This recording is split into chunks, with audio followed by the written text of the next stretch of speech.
নমস্কার। সত্যমঙ্গল চ্যানেলের সকল দর্শক এবং শ্রোতা বন্ধুদের জানাই আন্তরিক শ্রদ্ধা ও ভালোবাসা। আজ আমরা এই ভিডিওর মাধ্যমে স্বামী ভূতেশানন্দজি মহারাজের কথা থেকে আলোচনা করব। স্বামী ভূতেশানন্দজি মহারাজ বলছেন, দরজার ফুটো দিয়ে ঘরের ভিতরে একটা জিনিস চকচক করছে দেখে মানিক বলে মনে হলো। দরজা খুলে দেখা গেল মানিক নয়, ঘরে প্রদীপ জ্বলছে। আবার কোথাও দরজার ফুটো দিয়ে প্রদীপের আলো দেখা যাচ্ছে ভেবে দরজা খুলে কেউ দেখে সত্যি সত্যি মানিক।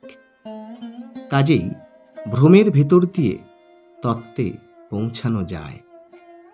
তিনি সর্বব্যাপী, অথচ আমি তাকে পুতুল করে পুজো করছি, তাই এটা ভ্রম। আরেকটু এগিয়ে দেখছি তিনি আমার হৃদয়ে বিরাজমান। আরেকটু এগিয়ে দেখলাম অন্তরে বাইরে তিনি। তারপর আমাকে তিনি ময় দেখছি। তেমনি জপ তপ এসবকে পুতুল খেলার সঙ্গে তুলনা করা যেতে পারে। যখন তার সঙ্গে মিলন হবে তখন পুতুলগুলি আর লাগবে না, প্যাঁটরায় তুলে দিতে হবে। ভগবানকে আমরা পুতুলের মতো সাজাই। যখন অন্তরে ভগবানকে পেয়ে গেলুম, অন্তরে তার সঙ্গে মিলন হলো, তখন পুতুল খেলা সাঙ্গ হলো। এই পুতুল খেলারও প্রয়োজন আছে। এগুলির ভেতর দিয়ে আমাদের পরম অনুভূতিতে পৌঁছাতে হবে।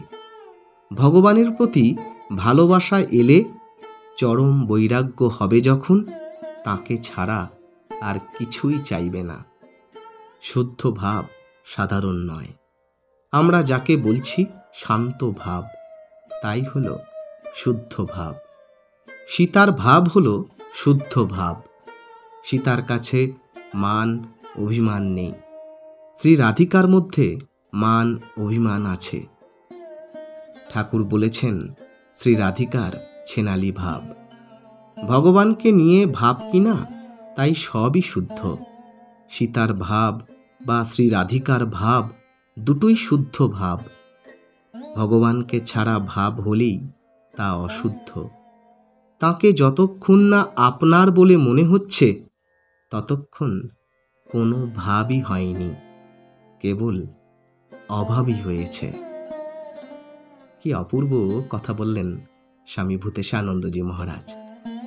আজকের এই ছোট্ট আলোচনাটি এখানেই শেষ করলাম।